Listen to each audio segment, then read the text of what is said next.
আসসালামু আলাইকুম ওয়া রাহমাতুল্লাহ। নবীজির দরবারে এক ব্যক্তি এসে বলল, ইয়া রাসূলুল্লাহ সাল্লাল্লাহু আলাইহি ওয়াসাল্লাম, আমি অনেক দরিদ্র, আপনি আমাকে এমন একটি আমলের কথা বলুন যে আমলটি করলে আমার দরিদ্রতা চিরদিনের জন্য দূর হয়ে যাবে। তখন নবীজি সাল্লাল্লাহু আলাইহি ওয়াসাল্লাম ওই সাহাবীকে সূরাতুল ইখলাসের একটি অজানা আমল সম্পর্কে বলে দিলেন, যে আমলটি করে ওই সাহাবী কিছুদিন পর অনেক ধনী হয়ে গিয়েছিল। সুবহানাল্লাহ। প্রিয় দর্শক, আজকের ভিডিওতে এমন একটি আমল বলবো যে আমলের মাধ্যমে আপনি ধনী হতে পারবেন ইনশাআল্লাহ। এটি আমার কোনো বানানো কথা নয়, নবীজি সাল্লাল্লাহু আলাইহি ওয়াসাল্লামের প্রসিদ্ধ একটি হাদিসের কথা। তাই আসুন আজকের এই সূরাতুল ইখলাসের অজানা আমল সম্পর্কিত ভিডিওটি সকলেই সম্পূর্ণ দেখতে থাকি। আমাদের নবীজি সাল্লাল্লাহু আলাইহি ওয়াসাল্লামের কাছে এক ব্যক্তি এসে বলল, হে আল্লাহর নবী সাল্লাল্লাহু আলাইহি ওয়াসাল্লাম, আমি এই সূরাতুল ইখলাসকে অনেক ভালোবাসি। তখন নবীজি সাল্লাল্লাহু আলাইহি ওয়াসাল্লাম বললেন, ও সাহাবী শোনো, যদি তুমি এই কথাটুকু অন্তর থেকে বলে থাকো, যদি তুমি মন থেকে বলে থাকো, তাহলে জেনে নাও যে ব্যক্তি সূরাতুল ইখলাসকে ভালোবাসে তাকে রব্বুল আলামিনও ভালোবাসে। সুবহানাল্লাহ। প্রিয় দর্শক, যুদ্ধের ময়দানে এক সাহাবী সব সময় শুধু দ্বিতীয় রাকাতে সূরাতুল ইখলাস দিয়ে নামাজ পড়াতেন। এটা অন্য সাহাবীদের কাছে একটু খারাপ লাগলো, কারণ এক সূরা আর কতবার শুনতে মনে চায়। তখন ওই সাহাবীরা নবীজির কাছে এসে বলল, ইয়া রাসূলুল্লাহ সাল্লাল্লাহু আলাইহি ওয়াসাল্লাম, আপনার অমুক সাহাবী সব সময় দ্বিতীয় রাকাতে সূরাতুল ইখলাস দিয়ে নামাজ পড়ায়, আপনি একটু বলুন না সে যেন অন্য সূরা দিয়েও নামাজ পড়ায়। তখন নবীজি সাল্লাল্লাহু আলাইহি ওয়াসাল্লাম ওই সাহাবীকে ডেকে পাঠালেন। ওই সাহাবী আসার পরে ওই সাহাবী বলল, হে আল্লাহর নবী, আপনি আমাকে ডেকেছেন? তখন নবীজি সাল্লাল্লাহু আলাইহি ওয়াসাল্লাম বললেন, হ্যাঁ, আমি তোমাকে ডেকেছি। তোমার নামে নালিশ এসেছে, তুমি নাকি দ্বিতীয় রাকাতে সব সময় সূরাতুল ইখলাস দিয়ে নামাজ পড়াও, এটা তুমি কেন করো? তখন ওই সাহাবী বলল, ও নবী, আমি এটা করে থাকি তার একমাত্র কারণ হলো আমি সূরাতুল ইখলাসকে মন প্রাণ দিয়ে ভালোবাসি। তখন নবীজি সাল্লাল্লাহু আলাইহি ওয়াসাল্লাম আশ্চর্যান্বিত হয়ে বললেন, আসলেই কি তুমি সূরাতুল ইখলাসকে মন প্রাণ দিয়ে ভালোবাসো? তখন সেই সাহাবী বলল, হ্যাঁ ইয়া রাসূলুল্লাহ। তখন নবীজি সাল্লাল্লাহু আলাইহি ওয়াসাল্লাম বললেন, ও সাহাবী, যদি তোমার অন্তরের কথাটুকু মনের কথাটুকু সত্য হয়, তাহলে জেনে নাও যে ব্যক্তি সূরাতুল ইখলাসকে ভালোবাসে তাকে দয়াময় রব্বুল আলামিনও ভালোবাসে। সুবহানাল্লাহ। এবং আল্লাহ তাআলা এই ভালোবাসার মাপকাঠি জমিনের মধ্যে পাঠিয়ে দেন, যার কারণে সমস্ত দুনিয়ার মানুষগুলো তার জন্য পাগলপারা হয়ে যায়। সুবহানাল্লাহ। প্রিয় দর্শক, যখন দেখবেন আল্লাহর কোনো বান্দার জন্য, আল্লাহর কোনো নেককার বান্দার জন্য দুনিয়ার মানুষ পাগলপারা হয়ে গেছে, তার জন্য শুধু দোয়া করে, তখন বুঝে নিবেন ওই বান্দার উপর অথবা ওই বান্দির উপর আল্লাহ তাআলার রহমত রয়েছে। আল্লাহ তাআলা ওই বান্দা অথবা বান্দিকে ভালোবাসেন। সুবহানাল্লাহ। এটা হলো এক নম্বর আমল। দ্বিতীয় নম্বর আমল হলো সূরাতুল ইখলাস পাঠে পবিত্র কোরআনের সম্পূর্ণ সওয়াব পাওয়া যায়। নবীজি সাল্লাল্লাহু আলাইহি ওয়াসাল্লাম বললেন, ও সাহাবায়ে কেরাম, আপনারা সবাই একটু সামনে এগিয়ে এসে বসুন।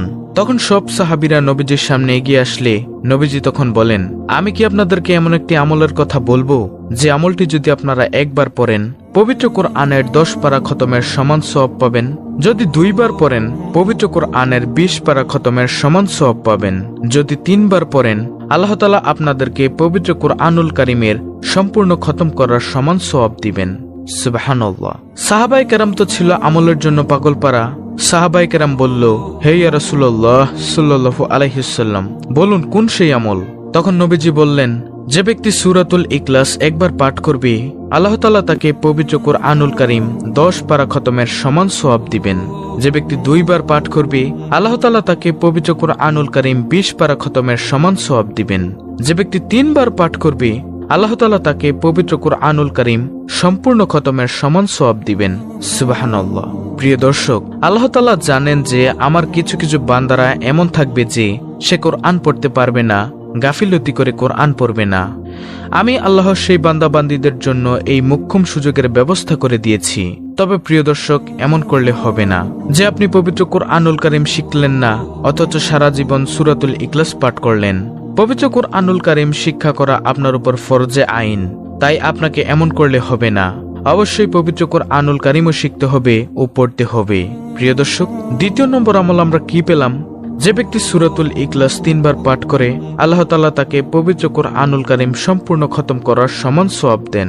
তৃতীয় নম্বর আমল হলো, যে ব্যক্তি সূরাতুল ইখলাস 2 বার পাঠ করবে, আল্লাহ তাআলা তাকে জান্নাতি মহল দান করবেন।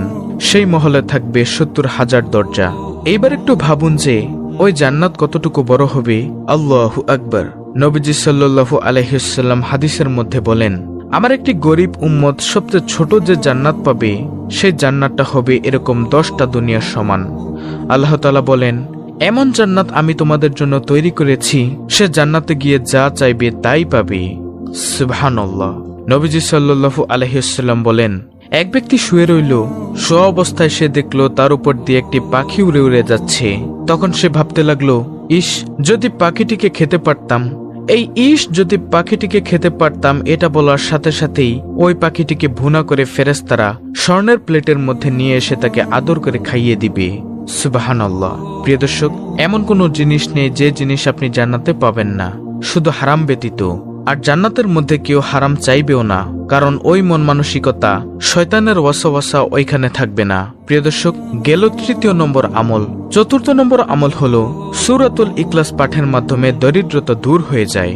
নবীজি সাল্লাল্লাহু আলাইহি ওয়াসাল্লামের কাছে একজন সাহাবী অথবা একজন ব্যক্তি এসে বলল, হে নবী, আমি একেবারেই দরিদ্র, আমার ঘরের মধ্য থেকে দারিদ্রতা দূর হচ্ছে না, আপনি এমন একটি আমলের কথা বলুন যে আমল করলে আমি ধনী হতে পারবো।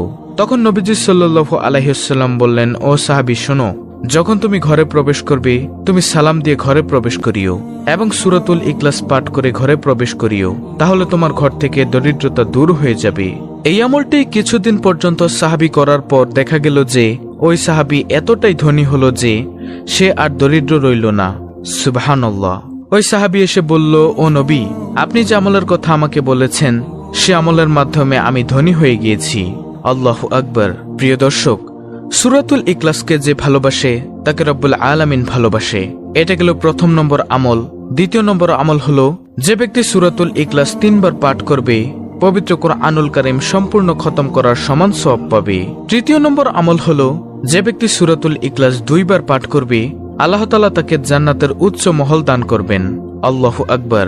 4র্থ নম্বর আমল, সূরাতুল ইখলাস পাঠের মাধ্যমে দরিদ্রতা দূর হয়ে যায়। আর 5ম নম্বর আমল হলো, যে ব্যক্তি সূরাতুল ইখলাস দৈনিক 200 বার ওযুর সাথে পাঠ করবে আল্লাহ তাআলা তাকে 2000 রাকাত নফল সালাত আদায়ের সওয়াব দিবেন। গায়বী খাজানা থেকে রিজিক দান করবেন, আল্লাহ তাআলার রাগের 300 দরজা বন্ধ করে দিবেন, জান্নাতে 70টি মহল দান করবেন এবং সর্বশেষ পুরস্কার হলো আল্লাহ তাআলা মৃত্যুর পর তার জানাজায় হাজারো লাখো ফেরেশতা শরীক করবেন। এবার একটু ভাবুন প্রিয় দর্শক, যে ব্যক্তির জানাজায় ফেরেশতারা শরীক হয় তাহলে সেই ব্যক্তি কি জান্নাতি নাকি জাহান্নামী? পাপী বান্দাদের জানাজায় কখনোই ফেরেশতারা আসবে না প্রিয় দর্শক। তো প্রিয় দর্শক, এই ছিল আমাদের আজকের ভিডিও, অত্যন্ত গুরুত্বপূর্ণ একটি ভিডিও। সূরাতুল ইখলাসের এই 5টি আমল আমরা সব সময় করে আল্লাহ তাআলার দরবার থেকে পরকালের জিন্দেগিতে জান্নাত চেয়ে নিব ইনশাআল্লাহ। ভিডিওটি ভালো লাগলে অবশ্যই চ্যানেলটিকে সাবস্ক্রাইব করে বেল বাটন অল বাজিয়ে দিবেন। ভিডিওটিতে একটি লাইক দিবেন এবং কমেন্টে আমিন লিখবেন এবং অন্য মুসলিম ভাই বোনদের কাছে ভিডিওটি শেয়ার করে দিবেন যেন তারাও দেখে শিখে